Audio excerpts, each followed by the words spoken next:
If you grew up questioning your worth, it wasn't your weakness. It was the father wound you were forced to survive.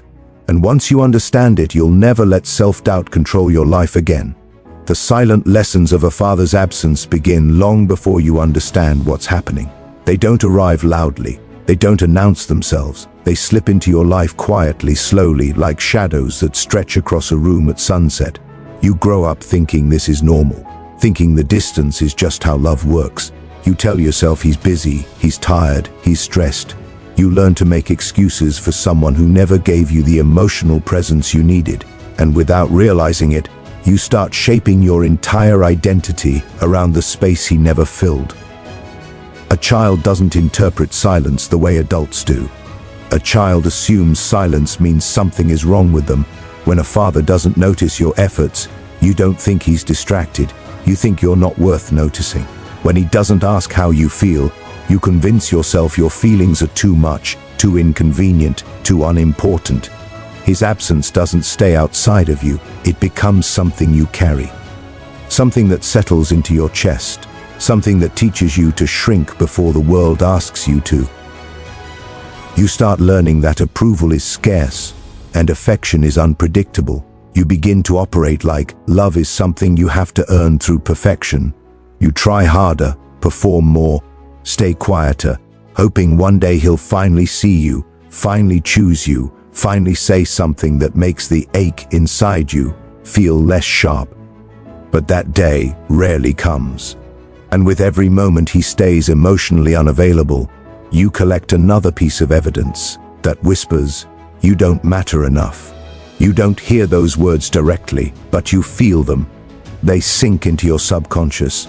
They become the blueprint for the way you treat yourself. You learn to celebrate quietly because nobody taught you that you deserve to be seen. You learn to hide your hurt because nobody ever held it safely. You learn to downplay your needs because every time you had one, it felt like a burden. You grow up mastering emotional self-sufficiency, not because you want to, but because you had to. And the worst part is how eventually, you normalize the pain. You forget that what you had was a wound. You mistake emotional neglect for strength, when in reality, it taught you to disconnect from yourself. As you get older, you notice the patterns repeating in ways you can't explain. You feel guilty asking for help. You apologize for existing. You overthink every interaction. You expect rejection before anything good has the chance to happen. And you tell yourself this is just who you are, unaware that this identity was shaped by a man who couldn't show up, not because you were unworthy, but because he was unprepared to be the father you needed. The father wound doesn't give you dramatic memories to point at. It gives you quiet moments that change you. The small sigh he made when you spoke, the way he stayed emotionally distant even when he was physically present, the way his eyes drifted away when you wanted him to stay focused on you. These tiny, invisible cuts build into a belief that your presence doesn't change anything, that your voice isn't powerful, that your emotions are too heavy for someone to hold. And this belief, this distorted lesson, follows you into adulthood like an echo that never fades. You question your worth before others ever get the chance to see it. You hesitate, you withdraw, you treat yourself the way he treated you, like an afterthought. But here's the truth you were never told.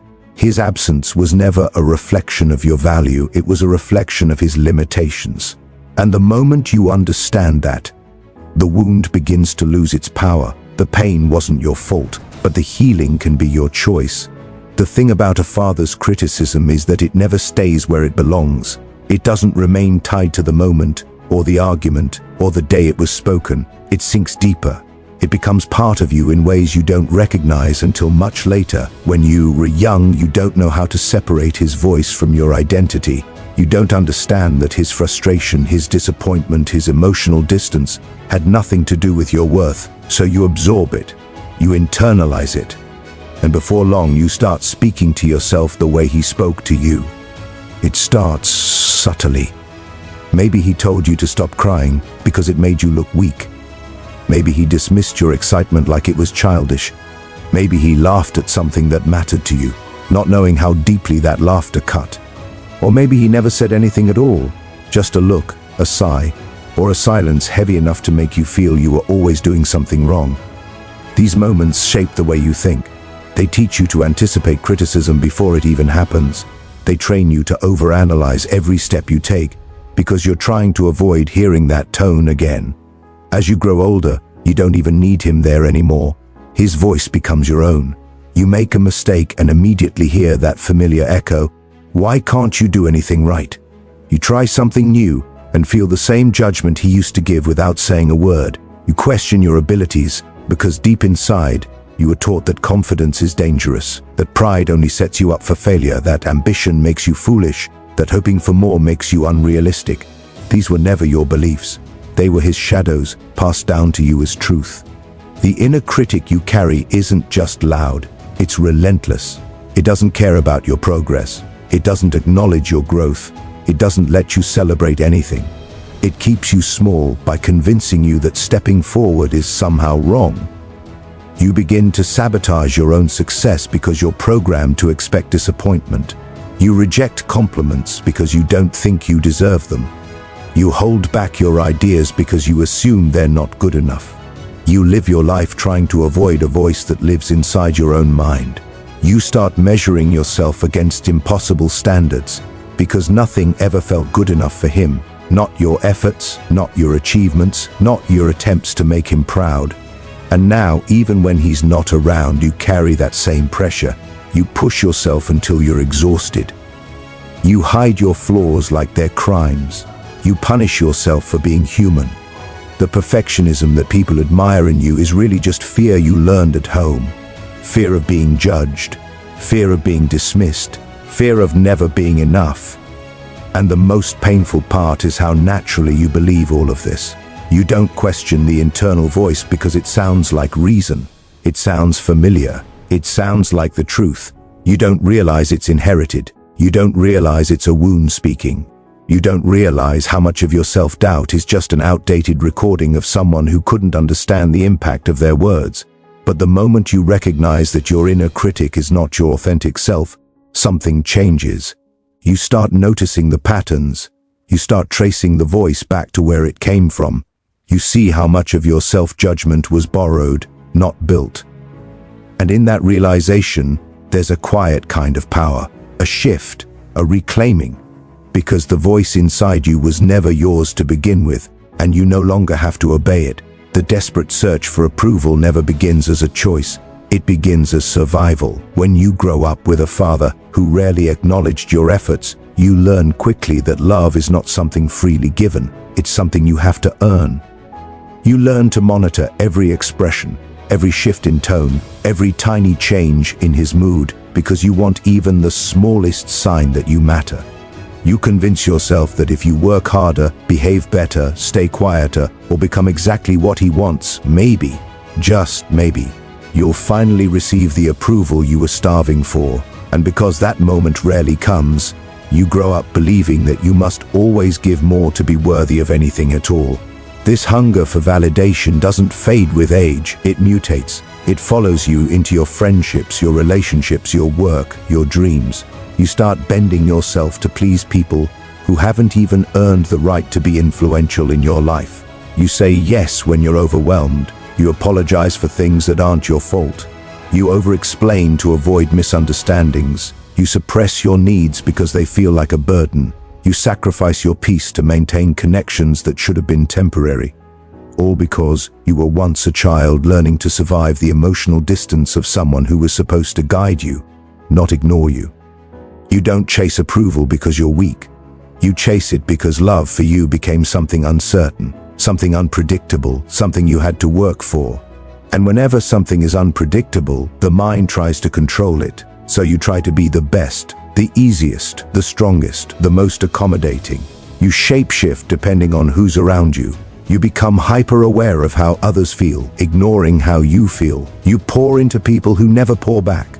You give endlessly, not because they deserve it, but because you're terrified of being forgotten, terrified of being abandoned, terrified of being seen as a disappointment again.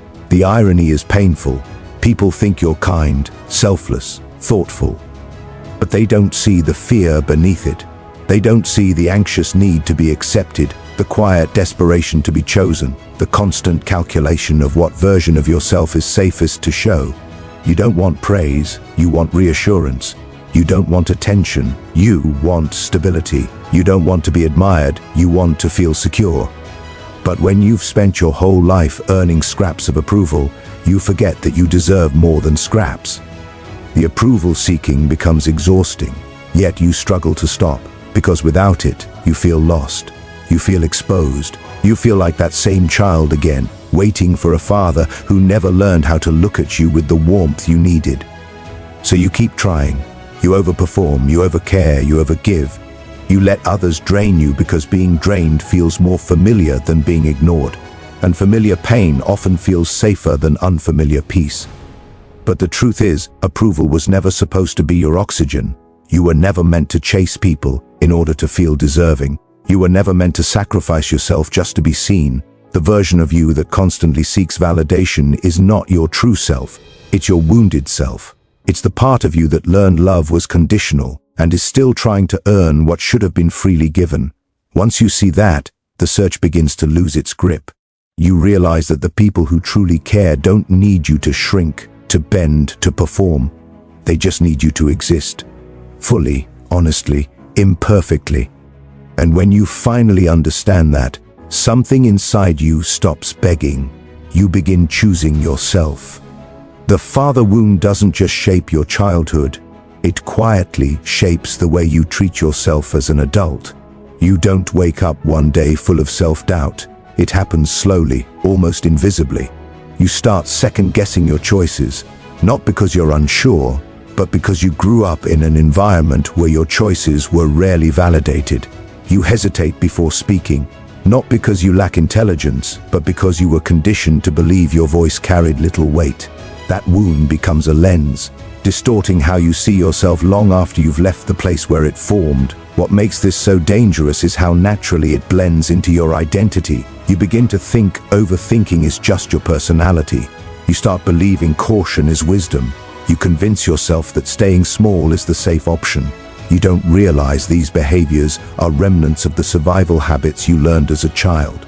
You don't see that every moment of self-doubt is really just the echo of never feeling fully accepted by the person whose approval you wanted most. You carry this wound into your opportunities. When something good comes your way, you pull back. You tell yourself you're unprepared, unqualified, not fully ready. You sabotage possibilities before life has a chance to offer you something real. You mistake fear for instincts. You mistake insecurity for humility. You mistake hesitation for logic, all because the voice inside you was built in a home where you were taught to question your worth long before anyone else ever did. You find yourself holding back in moments where you should step forward. You stay silent where you should speak. You choose comfort over growth, even though comfort has never healed you. Every time you get close to something meaningful, the wound whispers that you don't deserve it, that you'll fail, that you'll embarrass yourself, that you'll prove everyone right. It convinces you that staying small is safer than being seen, and so you shrink, not because you lack dreams, but because the wound makes you believe dreams belong to other people. You don't realize how deeply this affects your relationships. You apologize too much. You wait for permission that never comes. You assume people will lose interest in you, so you detach first. You expect abandonment so strongly that you create distance even when connection is possible. You confuse love with instability. You mistake inconsistency for passion. And every time something starts to feel real, you pull away, terrified of being hurt again in the same familiar way. Self-doubt becomes your prison, not because you built it, but because you inherited the blueprints. You grew up learning that emotional safety was unpredictable, that affection could be withdrawn at any moment, that your worth was conditional. So as an adult, you protect yourself by limiting yourself. You cage your potential because freedom feels unfamiliar. You dim your light because visibility feels dangerous. You become the guardian of your own restriction, believing you're protecting yourself from failure, when in reality, you're protecting yourself from the possibility of being seen. But here is the truth that breaks the cycle. Your self-doubt was trained, not born. It was shaped, not chosen. It was a response, not a flaw. And once you recognize that, you can unlearn it. You can challenge the voice that was never yours. You can take steps that your younger self never had the safety to take. You can choose to stop living through the wound and start living through the self you've been hiding under all that fear, because the wound may have shaped you, but it doesn't get to define you. Free the voice you silenced. You don't heal a father wound by pretending it never existed. You heal it by facing the parts of you he never learned to love, by giving yourself the validation he never gave, by speaking to yourself in the voice he should have had, and by choosing, finally, to stop carrying a burden that was never yours.